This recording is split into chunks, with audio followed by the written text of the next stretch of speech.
Bienvenue sur la chaîne de Azriel TV9. Abonnez-vous massivement à la chaîne YouTube. N'oubliez pas de cliquer sur la cloche de notification pour être alerté de toutes nos vidéos. J'espère que vous allez bien. Moi, ça va très bien. Vous savez pourquoi? Pourquoi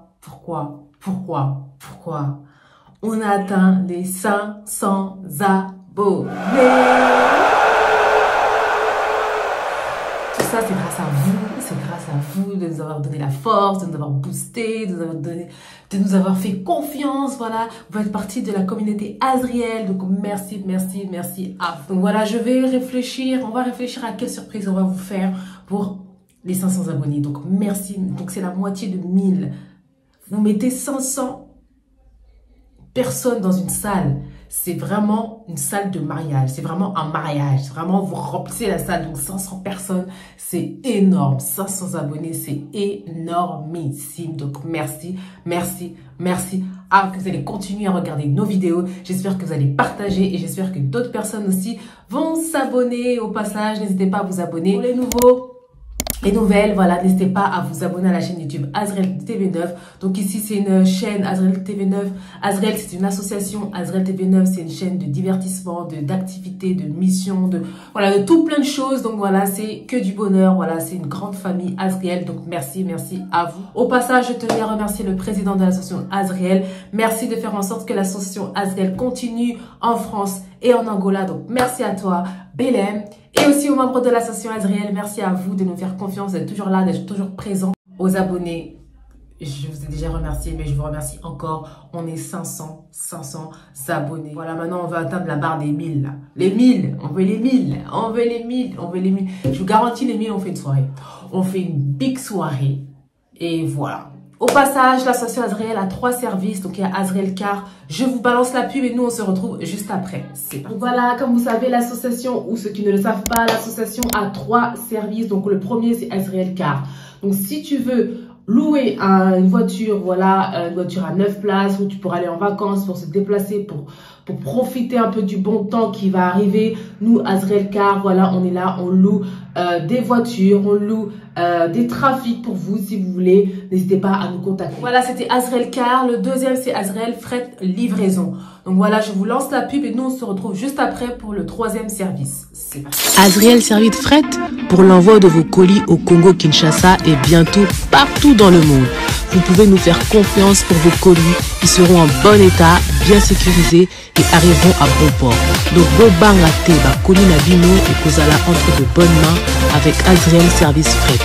L'efficacité, c'est notre travail, donc pas de soucis. Bota la vidéo Oyona Suka pour besoin de renseignements, na précision nyoso pour benga biso pour na Colina Bino. Grande nouvelle, bonne nouvelle dans l'association Azriel. Donc, Fungoli Service Moko ya Fret. Donc, un service de livraison pour toutes les personnes au Balingi, Batin, Dabakoli, Nabango, na Congo-Kinshasa. Donc, pour l'instant, en fait, on a ouvert un service de livraison pour les personnes qui veulent envoyer au Congo-Kinshasa. Donc, pour l'instant, c'est uniquement au Congo-Kinshasa. Et après, ceux qui Kola-Lingi, on pourra envoyer dans d'autres pays d'Afrique et dans d'autres continents. Donc, nous allons continuer donc pour le service de livraison. On a 2 points relais à Congo. Un qui est Nanjili et l'autre na Kasavubu. Donc on va vous mettre les adresses complètes en bas de la vidéo. C'est vos colis où ils seront délivrés là-bas. Donc c'est Nanjili et na Kasavubu. Donc, pour la livraison, ça dure entre 3 semaines et 1 mois environ. Donc c'est par fret maritime. Donc voilà, ça c'est de 3 semaines à 1 mois que ça prend. Donc vous inquiétez pas pour ça. Donc voilà. Donc, voilà, n'hésitez pas. Là, on vous a tout montré. On vous a montré les différents formats. On vous a montré le temps de livraison. Et on va aussi vous laisser nos numéros de téléphone. On va vous laisser aussi les adresses complètes des points de relais dans Congo. Donc on va tout vous laisser. Donc l'efficacité, c'est notre travail. Donc faites-nous confiance pour vos colis. Ils vont arriver. Ils ne seront pas endommagés. Donc voilà, pour toutes les personnes qui souhaitent envoyer leurs colis, qui ont déjà des colis à la maison, n'hésitez pas, contactez Bisso, on va laisser notre numéro de téléphone, nos réseaux sociaux et aussi les adresses complètes. Voici les adresses et les numéros de téléphone affichés sur l'écran pour pouvoir obtenir les cartons de votre choix. pour la première adresse est celui du siège social à Drancy dans le 93. Donc toutes les personnes qui habitent près de Drancy, il est préférable de vous diriger à cette adresse pour vos cartons. La deuxième adresse est à l'adresse du bureau, toujours dans le 93 mais à Saint-Denis. Pour les personnes qui sont à côté de Saint-Denis, téléphonez sur ce numéro indiqué à côté de la ville pour vous y rendre. Et la troisième adresse est à Lieu-Saint. Et pour toutes les personnes qui habitent dans le 77 et aux alentours du 77, appelez le numéro correspondant pour vous y joindre afin de récupérer le carton. Voilà, c'était Azriel Fret livraison pour le deuxième. Le troisième service, c'est le Azriel Queen Secret. Je vous lance la pub. On se retrouve juste après la pub. Si tu es intéressé par nos produits, n'hésite pas à nous contacter. Donc là, voici nos perles détox. Ça nettoie toute infection, toute bactérie et ça te détoxifie le ioni. Attention, insensible, regardez à quoi le résultat quand vous enlevez votre perle détoxifiante. Et aussi, on a les plantes naturelles. On appelle le sauna vapeur. Ça permet d'équilibrer les hormones et le pH. Ça améliore la fertilité. Ça diminue les sécheresses vaginales et ça apaise les crampes menstruelles. Ça te détoxifie, ça te purifie de l'intérieur. Et voici notre troisième produit, les capsules Queen Ioni. Donc ça, c'est le best-seller. Si tu as des pertes malodorantes, des pertes vaginales, tu as des bactéries, des démangeaisons, des irritations, voilà, c'est pour toi une cure de 7 jours et que tu verras, après les capsules, tu n'auras plus rien. Donc n'hésite pas à passer commande si tu es intéressé par nos produits. Bye! Donc voilà, c'était Azriel Queen Secret, le troisième service de la station Azriel. Si vous êtes intéressé par nos 3 services ou l'un de nos 3, n'hésitez pas à nous contacter, à nous regarder nos réseaux sociaux. Je mettrai en barre de la vidéo nos réseaux sociaux, nos contacts pour nous contacter. Donc voilà, n'hésitez surtout pas de nous contacter. Donc sans plus attendre, on va continuer comme d'habitude. L'histoire vraie, histoire vraie, histoire vraie, histoire vraie, histoire vraie, histoire vraie, histoire vraie, histoire vraie. Histoire vraie. Aujourd'hui, on va parler de quoi? On va parler de la culture congolaise. Quand on entend le Congo, on a l'habitude d'entendre tout ce qui est violence, tout ce qui est génocide, tout ce qui est guerre, nanana. Mais on ne parle pas du côté créatif, du talent, du côté artistique, du côté joyeux en fait du Congo. C'est l'un des pays aussi de l'Afrique qui a ramené beaucoup de talent. Vous allez voir à travers de la vidéo. Qu'est-ce que le Congo? Qu'est-ce que la culture congolaise? Je ne vais pas trop en parler. Vous-même, écoutez et regardez la vidéo. Écoutez le son de ma voix. Le Congo n'est pas seulement un scandale géologique comme beaucoup aiment le qualifier en raison de ses immenses richesses minérales. Il fait également partie des pays africains où abondent les créateurs de talent. L'art congolais a également eu une grande influence sur l'œuvre de Picasso. À travers ses ethnies, ses langues, ses religions, sa littérature, son théâtre, ses sculptures, ses masques, sa musique et sa mode, le Congo est sans conteste l'un des centres artistiques les plus remarquables et exceptionnels d'Afrique.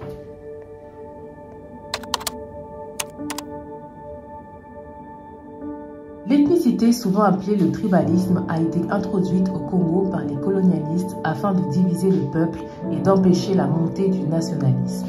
Le tribalisme et le régionalisme étaient considérés comme les principales causes de chaos et de perturbations après l'indépendance. Au milieu des années 1970, le manifeste Nsele, la Magna Carta du parti de Mobutu, a été créé afin d'éliminer le tribalisme de la politique nationale et de promouvoir les idéologies de l'authenticité qui visaient à promouvoir et à préserver la culture congolaise. Au moins 250 groupes ethniques distincts vivent au Congo, parlant environ 250 langues.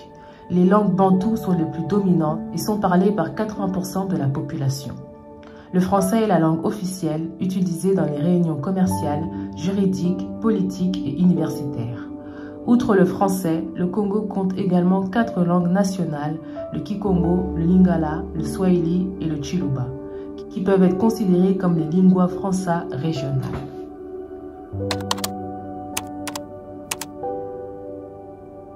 La majorité de la population congolaise est chrétienne avec 46 à 48% de catholiques romains et 26 à 28% de protestants. Les Kimbanguistes représenteraient 16,5% de la population, tandis que l'islam compte un nombre plus restreint d'adeptes. Les rites et les croyances traditionnelles congolais reposent sur un dieu suprême et des dieux secondaires et subordonnés ou esprits et ancêtres. Ces êtres spirituels secondaires servent de lien entre les vivants et les morts. Parmi les autres religions présentes au Congo, on trouve la Djama et le Kitawala, Kipavita, surnommé la Jeanne d'Arc noire, et le Kibangu, compté parmi les chefs religieux ou prophètes qui ont développé leur propre enseignement fondé sur les principes chrétiens. Ils ont attiré tant d'adeptes qu'ils ont été considérés comme un danger par les autorités.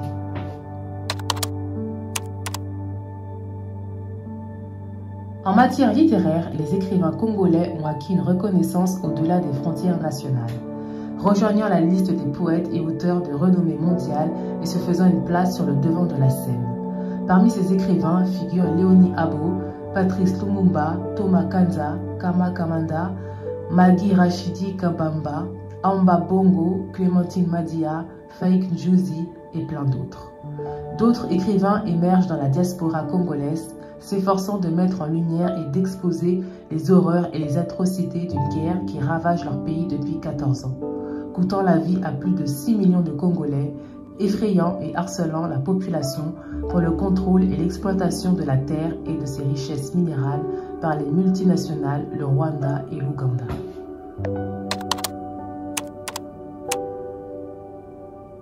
Les arts théâtraux sont très dynamiques au Congo, notamment à Kinshasa, où de nombreuses troupes ont prospéré dans les années 1970 et 1980. Ces troupes ont bénéficié d'un soutien important des écoles, des universités et des organisations religieuses et sociales.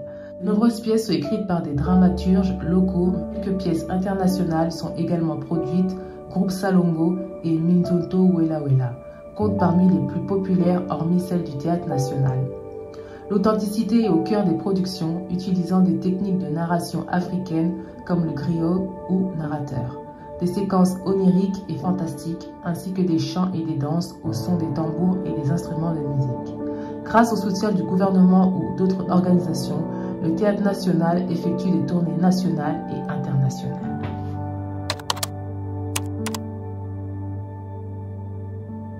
Le Congo, comme la plupart des pays africains, est réputé pour ses sculptures et masques anciens exposés dans les musées du monde entier. La variété de ses styles artistiques et l'abondance de sa production font du Congo un centre d'une richesse artistique exceptionnelle et l'un des plus remarquables d'Afrique noire en matière d'art traditionnel. L'influence de la culture congolaise sur l'art moderne et le mouvement cubiste est bien documentée. La poterie, la vannerie, les textiles comme le raffia et la sculpture sur bois font également partie des principaux artisanats du Congo. Il existe au moins 50 styles de sculpture différents liés aux tribus. Ils portent le nom de la tribu où ils ont été créés et conservés. Les principaux sont les Congos, les Teke, les Holo, les Soukou, les Pende, les Mbala, les Mbandi, les Mbaka, les Azandé. De nombreuses autres tribus produisent des œuvres uniques d'une valeur équivalente. Le bois est le matériau le plus utilisé, suivi de l'ivoire, de l'os, des fibres végétales, du métal et de la pierre. Les cauris, les perles, les plumes, les peaux d'animaux, le kaolin et les colorants végétaux complètent et décorent de nombreuses œuvres. Il est important de noter que l'art traditionnel est essentiellement fonctionnel. De nombreux objets à caractère esthétique sont purement utilitaires. L'art moderne trouve également sa place au Congo avec des artistes autodidactes et diplômés des beaux-arts. La peinture est un autre domaine où les artistes congolais excellent, avec des peintres de renom comme Shiri Samba, Maloudi Solo, Mongita Lokele et bien d'autres.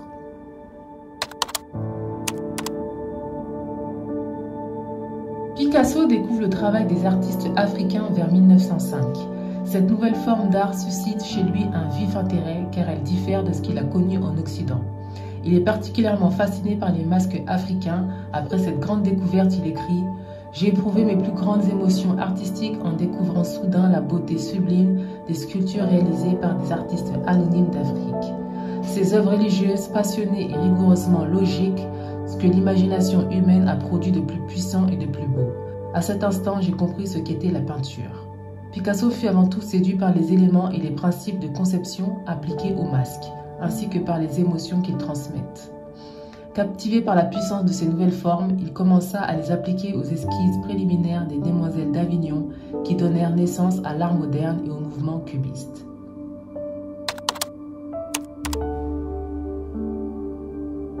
L'une des plus grandes contributions du Congo à la culture africaine contemporaine a été sa musique, en particulier la musique orchestrale qui s'est développée dans les années 1960.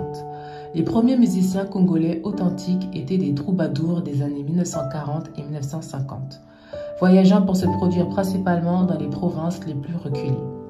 Parmi les premiers troubadours figuraient Antoine Wendo Kolosoi, Ted Rossignol, Paul Kamba, Polydore, Jean Bosco et Colon Gentil. Ils voyageaient en soliste mais avec le développement de la musique. Les solos sont devenus des groupes intégrant tambour africain et guitare acoustique. Antoine Kasongo Tekele, considéré comme la première star féminine de la musique, et Odéon Kinois ont été parmi les premiers chefs de groupe.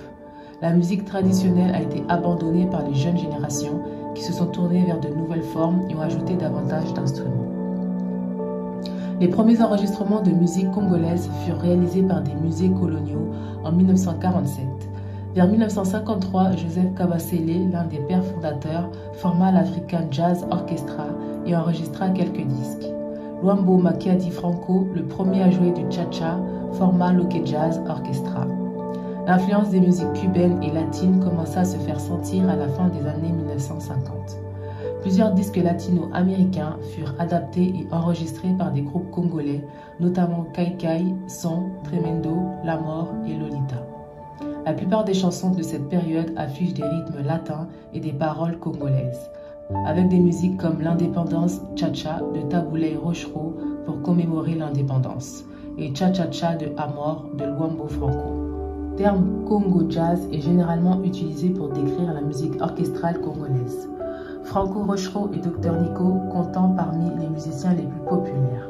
Le terme Sukuma, qui signifie secouer en lingala, a été introduit et est progressivement devenu la forme musicale dominante à la fin des années 1960.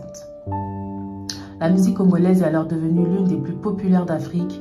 À la fin des années 1970, avec la multiplication des groupes et la diversification considérable de la musique, certains leaders ont intégré des harmonies disco, jazz et blues à leur composition. D'autres ont privilégié les ballades et les formes musicales traditionnelles. Bien que de nombreuses langues aient été utilisées dans les paroles, le lingala reste le plus courant. La musique congolaise est avant tout une musique de danse, généralement appréciée dans les grandes discothèques en plein air. Kinshasa fut l'un des premiers centres d'enregistrement en Afrique, mais les difficultés économiques et la pénurie de devises étrangères ont entraîné le déclin de cette industrie à la fin des années 1970, laissant place à d'autres villes africaines comme Abidjan et Lagos. Les orchestres congolais se produisent et enregistrent fréquemment à Paris et à Bruxelles. Quelques artistes et orchestres plus connus parviennent à faire des tournées ou à enregistrer sur le continent américain. Les Congolais ont sans doute la musique dans le sang, c'est l'un des arts qui leur permet d'exprimer au mieux leur créativité exceptionnelle. Le plus frappant est que la plupart des musiciens congolais sont exclusivement autodidactes et exceptionnellement doués.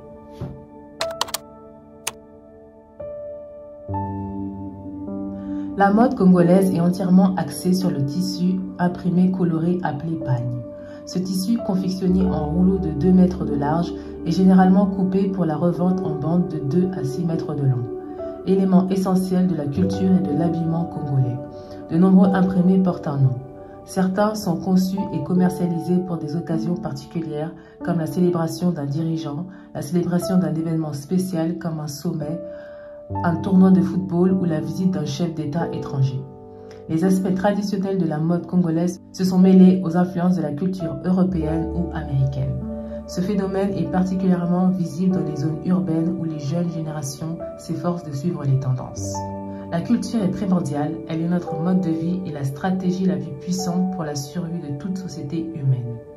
À une époque où les cultures mondiales prennent le pas sur celles qui sont en voie de disparition ou de déclin, il devient impératif non seulement de s'adapter aux macrocultures, mais aussi de chercher à comprendre et à explorer les moyens d'empêcher la suppression et l'extinction des cultures locales. Et voilà, c'est la fin de la vidéo de l'histoire de la culture congolaise. J'espère que vous avez kiffé. J'espère que vous en avez appris un peu plus sur la culture congolaise. Moi, en tout cas, ça m'a vraiment appris des choses. Je ne savais pas que on avait des masques La plupart des masses créatives venaient du Congo, voilà, l'histoire, la musique, la religion, l'artistique, les créateurs de talent, voilà, tout ça, voilà, se réunit dans ce beau pays qui est le Congo. Donc voilà, j'en ai appris beaucoup sur ce documentaire et sur les informations que j'ai recherchées sur Internet. Voilà, j'espère que vous aussi, pour ceux qui ne savaient pas, pour ceux qui ne connaissaient pas, maintenant vous en savez un petit peu plus. Donc voilà, si vous avez kiffé la vidéo, qu'est-ce qu'on fait? On s'abonne, on like, on commente, on partage. Et puis voilà. Donc c'est tout pour cette vidéo. J'espère que vous avez apprécié. Merci pour ceux qui ont regardé la vidéo jusqu'à la fin. Comme d'habitude, on se retrouve jeudi prochain pour une nouvelle vidéo. Et prenez soin de vous. C'est la fin de la vidéo. Merci d'avoir regardé la vidéo jusqu'à la fin. N'oubliez pas de vous abonner massivement.